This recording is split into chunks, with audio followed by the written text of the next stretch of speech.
Hello, everybody. I'm Jesse Waters, along with Kimberly Guilfoyle, Juan Williams, Dana Perino, and Greg Gutfeld.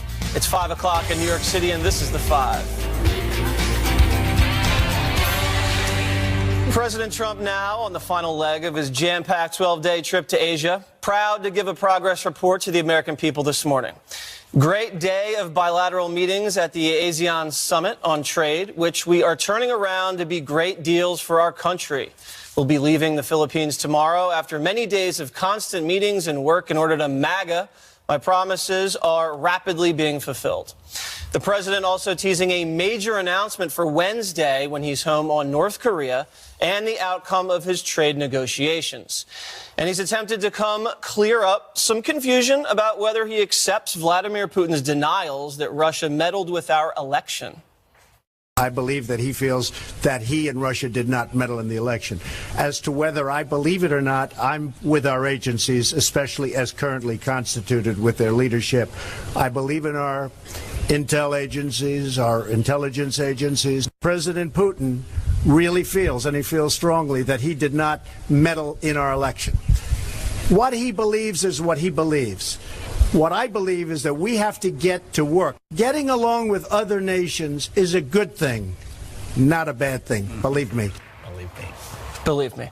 Dana, we were saying on Friday how flawless of a trip this was, and he held the mainstream media vultures at bay for the most part until this last comment or comments about Russia and Putin. How do you think he did? Well, I would say the trip was definitely a net plus for the president, a net positive. But one of the reasons he held the media at bay is because he actually physically held them at bay, and they didn't have a lot of a chance to talk to him. But when he did then address the Putin stuff on camera there, he makes a gesture that makes it clear that he kind of gets the situation better than when he's just like offhandedly talking about it or in tweets, because you can tell that, okay, the distinction without a difference, there actually is a distinction, and that he understands it, but that he's trying to figure out some way. I guess he believes that he has to do this in order to work with Russia on many important issues, including North Korea, Iran, Syria, and there's other multiplying issues around Russia, including the old one, like Ukraine. I think that the trip was excellent for relationship building. There was no drama. I think that the Asian countries were happy because pretty much the headlines were just, there was not a lot there. I do think if he has a chance to go back at them, these issues about human rights are important, and he is the best person in the world to talk about them and to press them. He does it well, like when he gave a speech at the UN and he was talking about the plight of the North Korean people, for example. Well, there are people that, there are human rights conditions that are important to address no matter where you are in the world, and the President of the United States is in a unique position to do that. And I think that he does well with the media, and he should not keep them at bay so much. Okay, Gutfeld, how would you assess the president's performance overseas? My favorite part of the trip is the tweet he sent to North Korea after little Kim called him an old lunatic. Trump goes, hey, I never called you short and fat. That's funny. But what's funnier is the meltdown among the left and the humorless scolds that celebrities and comedians have become. I mean, I always talk about the Dean Wormer effect. That's the head of the college at Animal House. He was humorless and mean. That's always the Republican. And the liberals are always the people having fun.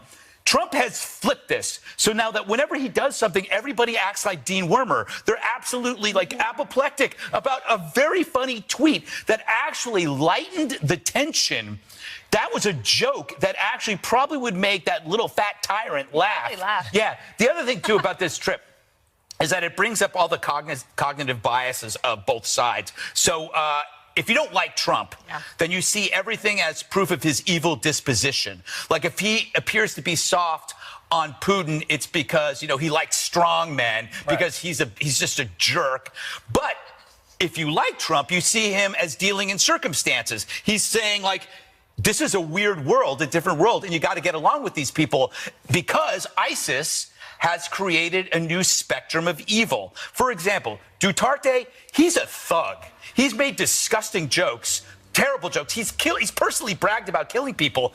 But ISIS has created a new spectrum of evil where Duterte used to be here, but ISIS came along. So now you got to maybe you got to use this guy at Rodrigo to deal with the worser evil because ISIS makes everybody look bad. It's redefined our spectrum of evil. So I think that Trump dealing with Putin and dealing with Duterte, I think that's how you say it, reflects a greater idea that he has about evil in the world.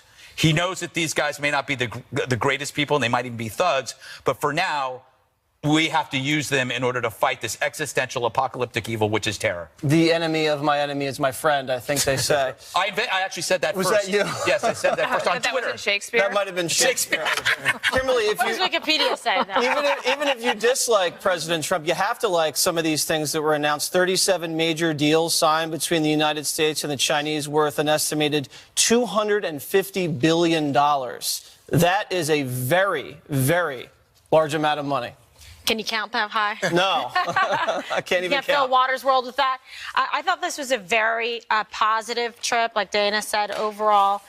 Very positive for the president. I think it really highlights, again, that he does extremely well when he travels internationally. So it was a very long trip, but nevertheless, I think he accomplished a lot, and he's getting out there, and he's at his best when you get to know him and have that time with him one-on-one, interpersonal, especially with the world leaders. So he managed to be able to meet with leaders in Asia, but also to be able to have that kind of FaceTime with Vladimir Putin as well. So, given the fact that this was already something that was kind of a highly volatile relationship in terms of the media, the way they've covered it, it actually ended up being okay, a lot better than I thought it would, with the two of them having the personal interaction. I thought he might take even more heat because they like to read into it. Always best friends. And remember during the debate with Hillary Clinton, it's not like he's my best friend.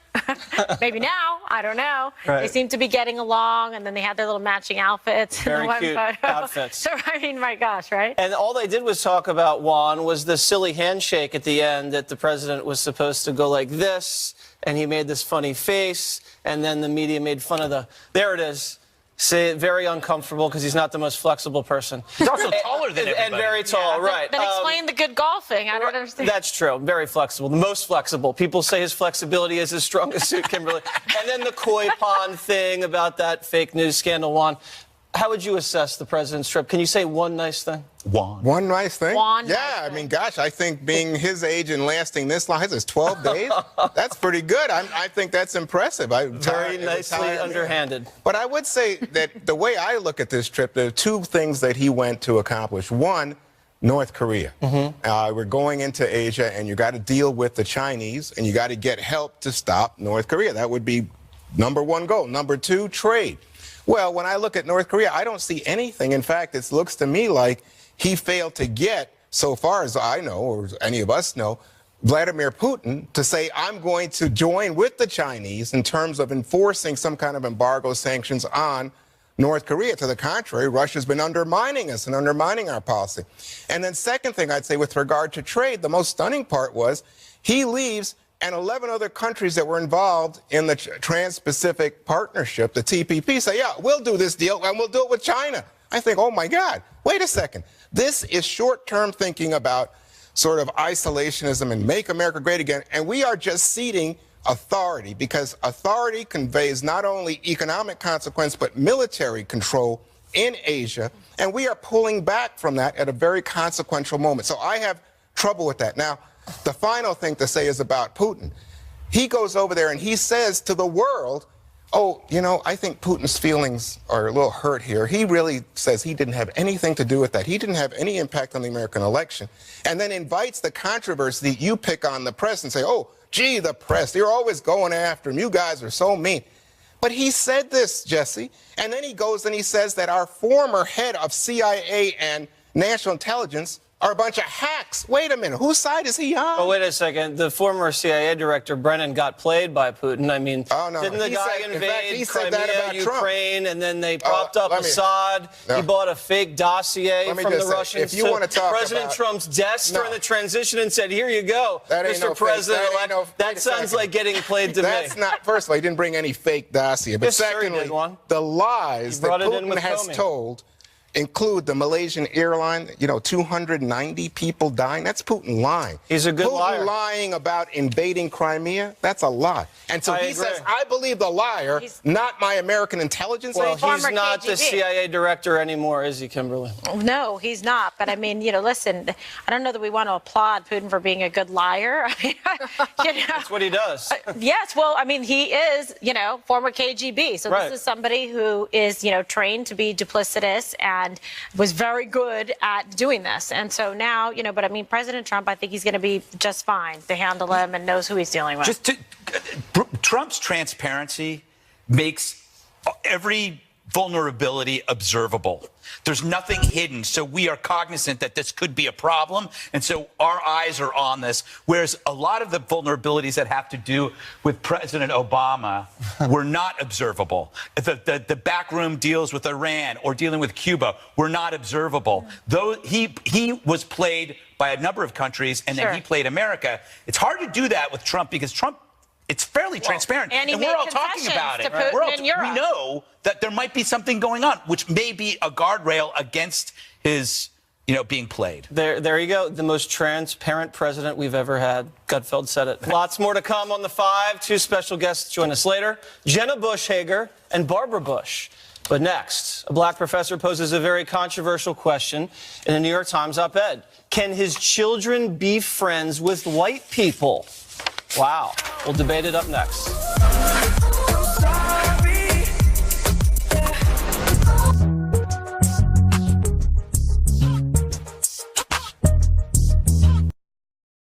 An op-ed in Saturday's New York Times is causing quite a stir. The author of the piece is a black law professor at Yeshiva University in New York.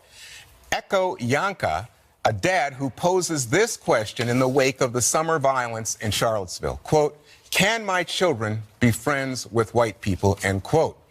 Mr. Yanka writes, quote, I will have to discuss with my boys whether they can truly be friends with white people. History has provided little reason for people of color to trust white people in this way.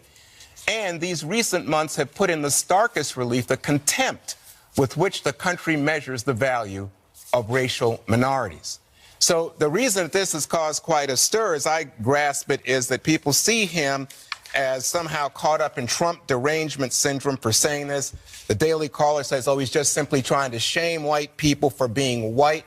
So there's basically people are saying, well, especially on the conservative side, we don't buy it. What do you say, Greg? This is great advice for a kid. Steer clear of people who look different from you. I think Martin Luther King said that, right? This is a great building block to teach kids into turning into adult violent separatists. But you know what's interesting? Jordan Peterson, who's a psychologist and a great speaker, talks about this interesting fact that there are greater differences among individuals in a group than differences between two groups. Meaning, like, if you take whites and blacks, there are more similarities between those two groups than the individuals within those groups. Probably because we're all human, in case we forgot. But the fact is, there could be comparatively large differences between these groups, but they still have more in common than the people within the group.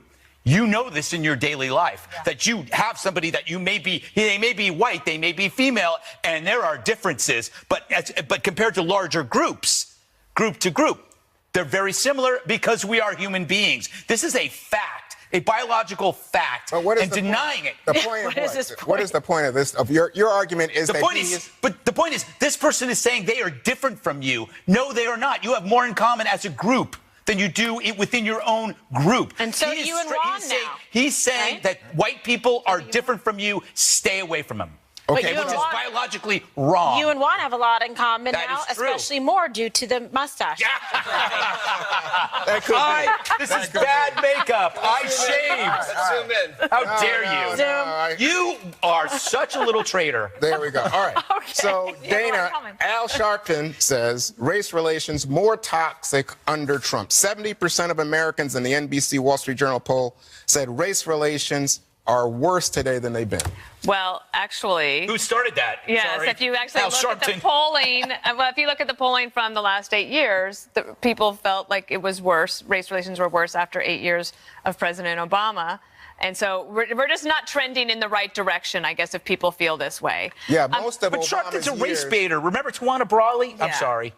You mean Sharpton? Sharpton. Yeah. That's what I said. So I saw this article yesterday. I saw the headline. I didn't even bother reading it. I blew right by it because I thought it's just bait for us to have more divisions. And it's not my personal experience. Remember, I was in Denver, Colorado, where they first started busing in order to desegregate the schools. I was bused 25 miles into Denver. My experience there was that, yes, I was different, but I made friends. So even as a kid, I blew right by it because I think they were just trying to bait us. So, Jesse, this fits in with something that's fascinated me the last couple of weeks, which is polls that indicate, for example, here's one. It's from Pew. It says, and Robert Wood Johnson, 55% of white people think America discriminates against them.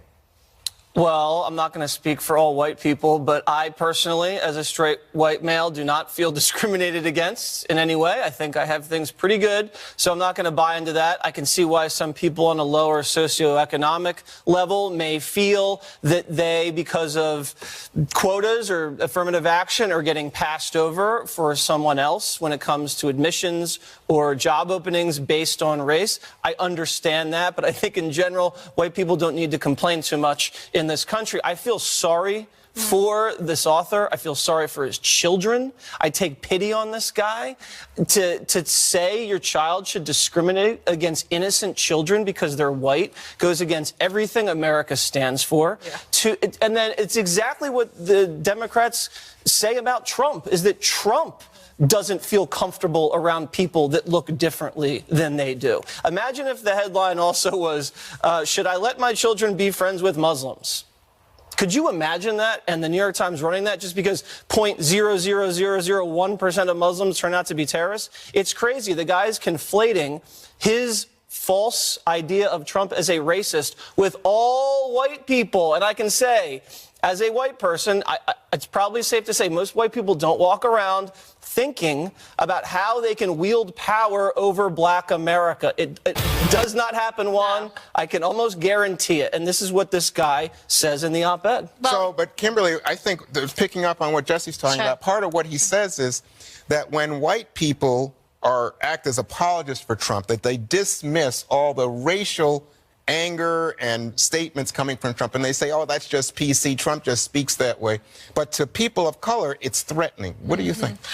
Look, I always want to try to appreciate and understand people's different perspectives based on their personal experience, their familial relations, their relations in the community. But what I do try to strive for, and like Martin Luther King did, is to try to unite us as a people, as a country, with all of the wonderful things that we have in common and shared history, and move towards that versus dividing. And speaking of the professor, he'll be on with Tucker Carlson tonight. Wow. So we're going to hear from him directly and see if he has what's his thoughts and opinions based on writing this, and see what kind of feedback he's been getting and if he wants to defend any of that. Tucker will be like this the whole time.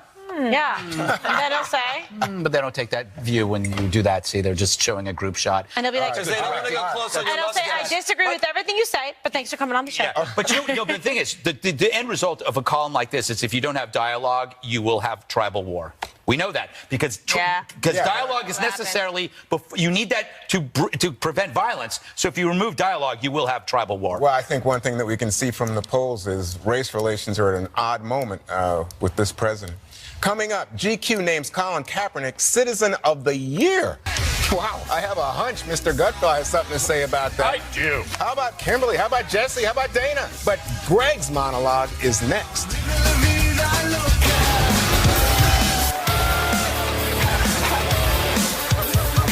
You know, it's the end of the year when magazines give out awards to get publicity for their dying industry. The whole point, free press, which sells more copies. It's true, you do get the press, but I doubt it sells copies. First, GQ made Colin Kaepernick Citizen of the Year for obviously taking the knee. He got the press, but he drove NFL viewers away. GQ seems poised to copy him. Then there's Glamour. Glamour naming Linda Sarsour as one of their Women of the Year. Sarsour champions Sharia law and once brutally mocked women brave enough to challenge it, including a victim of female genital mutilation. How is that pro-women? Who's doing Glamour's research? Hamas? So why would editors make such choices? Well, they're not just expressing admiration. They're desperate to publicly express their own moral correctness, elevating their position among their liberal peers. It's, please see how aware I am of social justice issues. Such actions bring good feelings from the identity politics set, but it's a political sugar rush. The feeling fades fast, and then you're left alone and broke. Case in point, look at Teen Vogue. Don't look at it. After deciding to embrace progressive politics, they had to close its print edition, costing 80 jobs, all for a desperate stab at social relevance. I tell GQ to learn from that mistake, but judging from their past political stances, I doubt they'd listen. They put the ass in ascot. So anyway, what are your thoughts, Dana?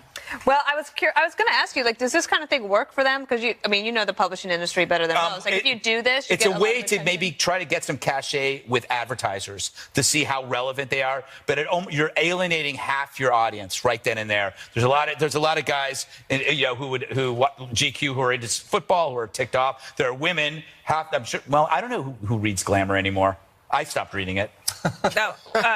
What about the can't tell. pictures? Don't you read it for the pictures? I get it for the makeup tip. Cover up my mustache. Great They have a whole makeover. section on covering up mustaches. I guess this Mine. isn't that surprising. It's like when Time does their Person of the Year. Yeah, it's yeah, usually yeah. something that's a little bit edgy. Or remember when they did Edgy Ed to Snowden? them. Remember Edgy they to did them. Ed Snowden Yes. as Person of the Year. But I thought it was interesting that he declines to do interviews. He didn't do an interview for this piece. Yeah. He's basically He's got a book deal. letting it ride. Right. Is that book why? deal. He's got an exclusive. Got to move her. Jesse? Yes, I'm going to invoke the View rule, which is I would like to be in GQ one day, so I'm not going to come down too Boy, you hard have on the that magazine. You will never be in You get out of GQ. everything. Take that as a compliment. It's You will so never be in true. GQ. Oh, too bad. Well, He's maybe like- if I do, I'm going to hold out hope. But I will say, in general, that what they do is the left will lionize these America haters. And like a Cindy Sheehan, Yes. or the guy that was on the cover of Rolling Stone, the Boston Bomber, or a Tsarnaev. Keith Olbermann, or Yep. someone like that. And they'll be the flavor of their month, and the media will milk them, and they'll profit from them, and then they'll just discard them, and then, they'll be in the left-wing media hall of fame. But these awards don't mean anything anymore as they used to, because you said in the monologue the industry's dying. But what kind of citizen was Kaepernick this year? He didn't work. He was unemployed, and the only thing he did was sue the NFL. J.J. Watt, he, I think, raised $37 million for hurricane victims. Right. That's a lot of money. I don't know how much Kaepernick donated. Oh, wait, actually, I found something. Kaepernick donated $25,000 to a group that celebrates cop killers. So if you put that on balance, I really just don't see who the real citizen of the year is.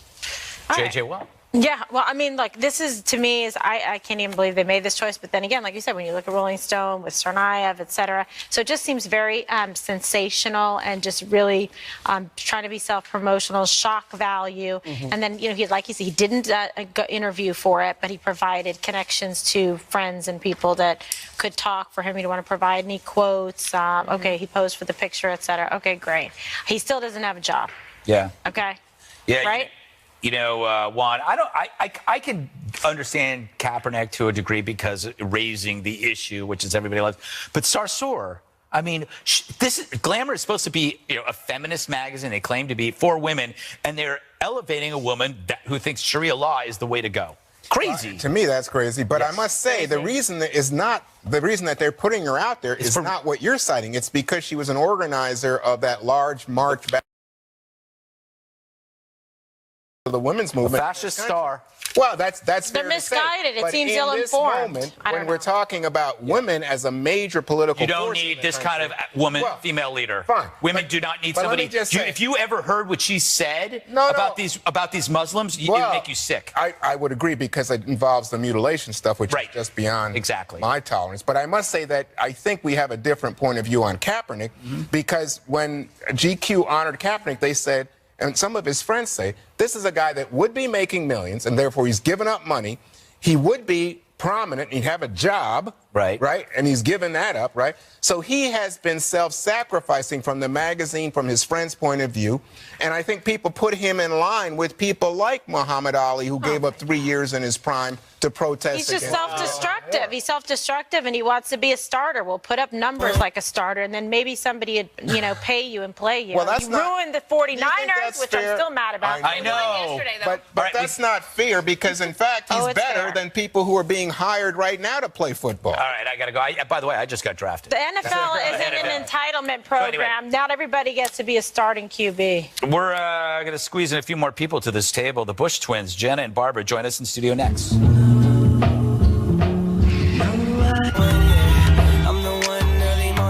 Our next guests were first granddaughters who became first daughters. But before it all, they were sisters first. Jenna Bush Hager and Barbara Bush write about their unbreakable bond and what it was like growing up in the public eye in their touching new memoir, Sisters First, Stories from Our Wild and Wonderful Life. We are thrilled to have them here with us on The Five. Fantastic to have you. You've already been getting broken in right before on the commercial break. Not yet. It's a terrible. Yes, enter Waters' world. So I have to ask you, did you guys talk about this, say, like for a few years? And did you say, I'm going to wait till a certain period of time passed, or you were of a certain age before you decided to work and collaborate on this together? Well, we didn't always dream of writing a book because it's not a typical political memoir.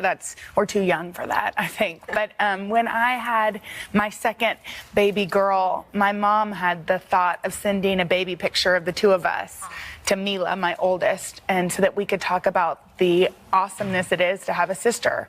And the more we talked to Mila about that, the more we sort of talked about our narrative and realized that in awkward moments like some of the ones you showed on inaugurations, or normal everyday moments, having each other was such a gift. Well, speaking of awkward moments, so I get here and Let's take it back to you. I say, Jenna, can you please sign the book for me? And she takes my pen and she says, what's your name again? Oh, ouch, Jenna. Excellent. Ouch. I don't know what to and say. I read the, Jesse, I'm sorry. Later. Since you're a twin, I read the book twice, and because I wanted to hear both of your voices. Not everybody on this table read the whole book. And Thanks a lot, Kilmeade. That's Kilmeade. I wanted to ask you. I know you guys got in trouble when you guys were at the White House, and that was mostly you. Was that? No, I'm like, are you This all is nice payback. around here? What was it like? What was it like? Getting in trouble when you had that kind of spotlight on you. Well, it wasn't always that much fun, but at the same time, I'm so lucky we had the parents we did because they allowed us to be ourselves. Maybe you had a level of perfection for us. I have very high But standards, Jenna. we didn't, our parents didn't make us feel that way, which is a blessing because I do think that kids, whether you're the president's children or not, are allowed to make mistakes.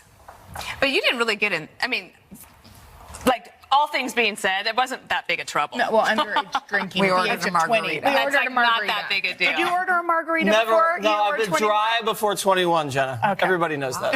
I wanted to hear you tell the story about what it was like when your dad told you that he was going to run for president and what you thought. Well, we didn't react very well. We made a public apology 6 days ago to our father Yes. for Oh, our really? reaction. We feel were bad about 16. We feel terrible. We burst into tears at the exact same moment. As only twins can. Yeah, so secret magic twin power, and we told him he was going to lose. Oh, wow. And then we told him he was going to ruin our life. But we quickly, None of which happened. no, we quickly realized the privilege it is to live histories. I know you feel the same So way. incredible. Hey, so I watched a lot of horror movies, and horror movies are where you get a lot of the eternal truths. And one of the eternal truths is twins, generally female twins, are evil. Whenever they show up in a horror movie, they always sing together. They can read each other's minds. So I was curious, which one of you is the evil twin? Which one? Which one is Neither. it? No. And I bet there was some sibling rivalry here. There was a point where you hated each other, correct? No, we had a Rocky 13 year. Yeah, but we never hated each other. I think luckily because we weren't compared, but except for again by people that didn't know us. But our parents. Did you guys have bunk beds? No. No bunk beds? We did have twin beds next to each other. Well, that's close. Twin beds because we're twins. Get it? There you go. So I think you're the evil twin. I think you are. Yes. Why do you think so? Because you're more quiet. She talks and then you do evil things in the background. Like what? I don't know. I'm scared personally. I don't want to end up in a well. I have to say we're kind of scared I don't either. Who do you like more, Gutfeld or me now? too. You. Thank you. Thank you. Actually, he's our favorite. So He is our favorite. no one has ever never said that before at this table. There you go. Both of us are saying it. Just not you. Come on, do you have something sweet to Yes, say? well, no, I Nancy? have Now two he has things. something mean to say. No, it's not. But I have I thought there were two interesting things there for me. One was, and I know your grandmother, and your grandmother is in this story finds the two of you in the White House basement bowling. And why don't you tell the story? Well, we wanted to order a peanut butter and jelly sandwich. We'd never been to the White House before. We were 7. We heard it had a bowling alley, so we went there. We picked there up was the a phone. phone on the wall, so we picked it up. That's hilarious. We called, we ordered a peanut butter and jelly, and then we were waiting for it, and it wasn't the peanut butter and jelly, it was our grandmother Who came to the door. down, and she said, under no circumstances will you order food here. This is not a hotel, this is a temporary house, and you will treat it with respect. So we never ordered. People. So we never know what it tasted No. like. You didn't get the We only Okay. And the other one, Barbara, is for you, named for your grandma, I Yes. suppose. Okay. Which is this amazing moment, because we're going through all this sexual harassment stuff in America today. So you're at dinner with Berlusconi and your mom, and tell him what happens. Well, it was lunch, and he showed a lot of affection for me and told me that I should have children with his son and better yet with him. Wow. But I was with the entire U.S. Olympics Committee and my mother, so I didn't feel threatened in any way. But I did think it was shocking. It was just one moment that happened. What do you say to a guy in that? Well, You can't. This could be a diplomatic flare-up if you say the wrong thing to him. Well, everyone with me luckily everyone protected me and laughed and made jokes in terms of it being ridiculous. You say my And- father will bomb Italy. Oh my gosh. In Yeah, 3, 2, GPS. 1. All right. Okay. Well, you guys are going to stay with us. You've made it through so far, right? So far, so good. Hang in there, Bush Strong. All right. Please stay with us ahead. Barbara and Jenna will answer some of your burning questions. You don't want to miss it. Stay with us next. All right, we're back now with Jenna and Barbara Bush, authors of the new bestseller Sisters First. We've got some questions for them that you posted on our Facebook page, so let's begin, and either one of you can answer. Okay, did your dad or grandfather ever bring back a souvenir from one of their presidential trips that you still have today? And that's from Alex G. No. A human ear. Wow, you don't keep things? He They're all brought in the back a human library. ear. They're in the libraries. You Do you can't. have any other favorite gifts from the We're library? never going to get special. No. gifts anymore. No? You can't. You can't keep them. can't That's keep right. them. Not Current even ethics not laws. even line. All right, okay, then Thea E asks, what was dating like in the White House? Awkward. Awkward. But Jenna got married. Yeah, I met my husband there, and we used to not tell people that for some reason. But Henry had all these hilarious. He's the comedic foil in the book. He had these hilarious stories. On our second date, his car ran out of gas and slowly started inching towards the Secret Service car. Luckily, the Secret Service car was fine, and his car was the one that was damaged. But Can I hop onto that question? Did either of you ever do anything that you in the White House that you've kept secret from your mom and dad? And you want to say right now on national television? I'm not giving it a secret anymore. Yes. no, not that I can No. think of. Our parents knew us pretty This is well. like the twin confessional. Yes. Okay, Debbie M says, I love your dad's sense of humor. Is he always funny? Yes. Yes. He likes self-deprecating humor. He likes for himself, to, as you know, he likes to make fun of himself, and he also likes when we sort of rib at him, too. He likes to laugh. All right. About your mom, she funny? Yeah, I think so. She's funny, I think but your not mom's in the actually same very way. funny. in a drier In a way. quiet- And it's quiet, and then it'll sneak up on you. All right, Douglas S. asks, how many times were you able to give Secret Service detail the slip? Really only once. Barbara gave the slip. Do you want to say It was how? a big slip.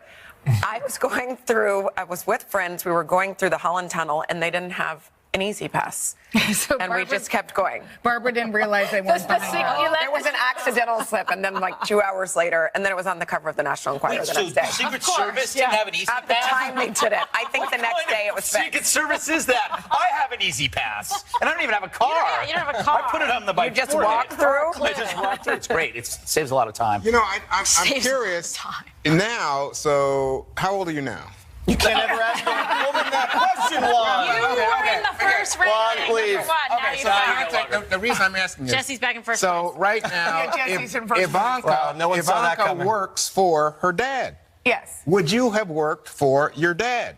When we Well, were that's- 18. We were 18. Well, this is why I answered. There's child labor laws, Juan. And also, I don't think he wanted us to work for But him. now, They are the age now that Ivanka is. So Would you have? that's what. That's why. But I mean, that's I don't think he would have wanted us to work for him. Probably not. I mean, we also are interested in other things. In other things. They were in the family business together before. You know, we've never worked with our dad. That's a really good point. And the tension between used to work Trump's together. and Bush's, is that a problem for you? Wow, Juan. why would it be a problem for And them? you're worried about Gutfeld. That's not a Facebook question, I mean, Juan. that's not a problem for children, I don't think, usually. Right? Not a What about the children? What about the children? Okay, last one was from Kathy M. What was the best and worst thing about being the first daughters and granddaughters, which you write about in here? Well, definitely the best thing was that our parents took us along everywhere. We got to travel to Africa with the unveiling of PEPFAR. Barbara went to 5 continents. Didn't you with go to the them. Olympics? I went Yes. to the Olympics in Beijing. We traveled everywhere, and especially when we were in college and right out of college.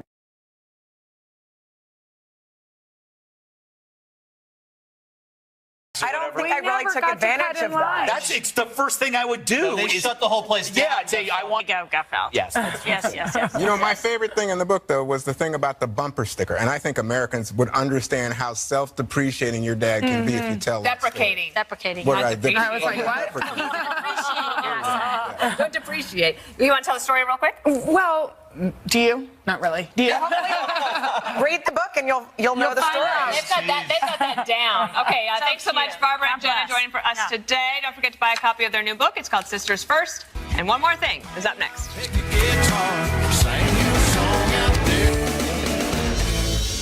It's time now for one more thing. I will begin. So, Gutfeld's very cranky and anxious when he flies. We found a solution.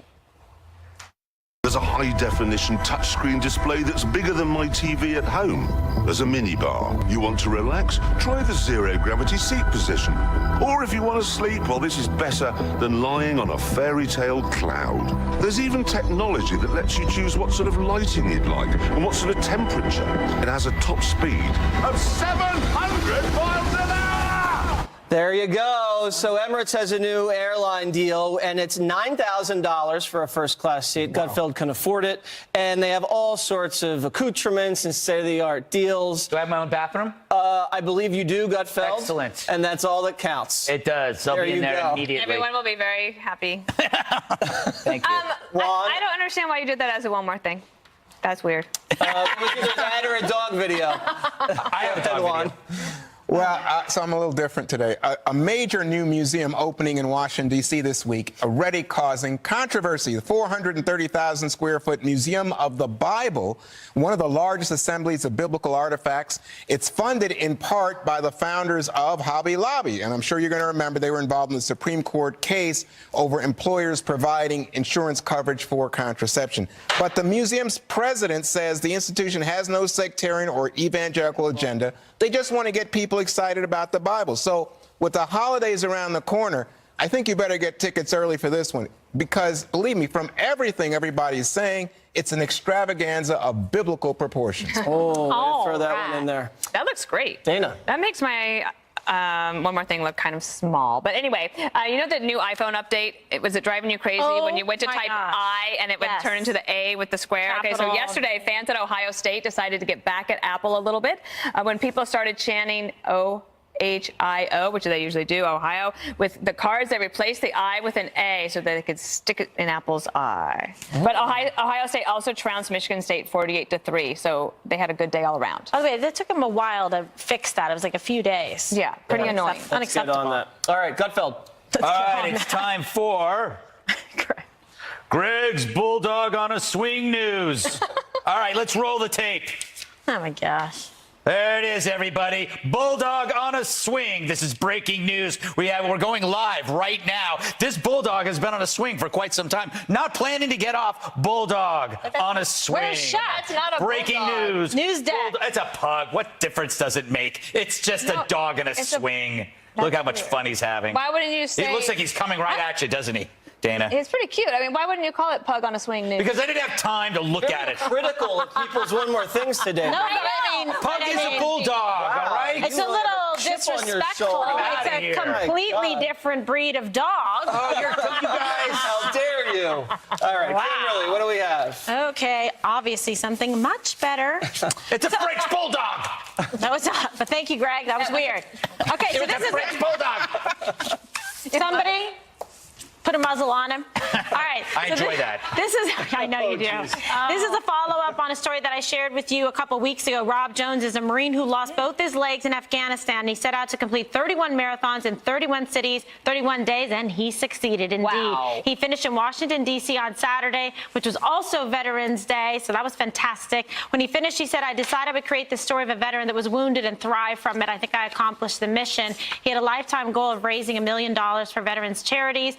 And as of this early Saturday afternoon, 812.2-mile run had raised roughly $135,000 so far for veterans groups. Well done, Rob, and we look forward to seeing what you do next. Wow, that's amazing, but makes me feel very lazy and unaccomplished. Thank you very much, It should. Kimberly. All right, set your DVRs. Never miss an episode of The Five. Special report up next. Brett, see if you can do better than that show. Well, I think Kimberly's was better than Greg's, the dog on the swing. But thanks, Jesse. Another accuser comes forward against Republican Senate candidate Roy Moore. His campaign calls it all a witch hunt, but more Republicans in Congress are calling on the candidate to step down.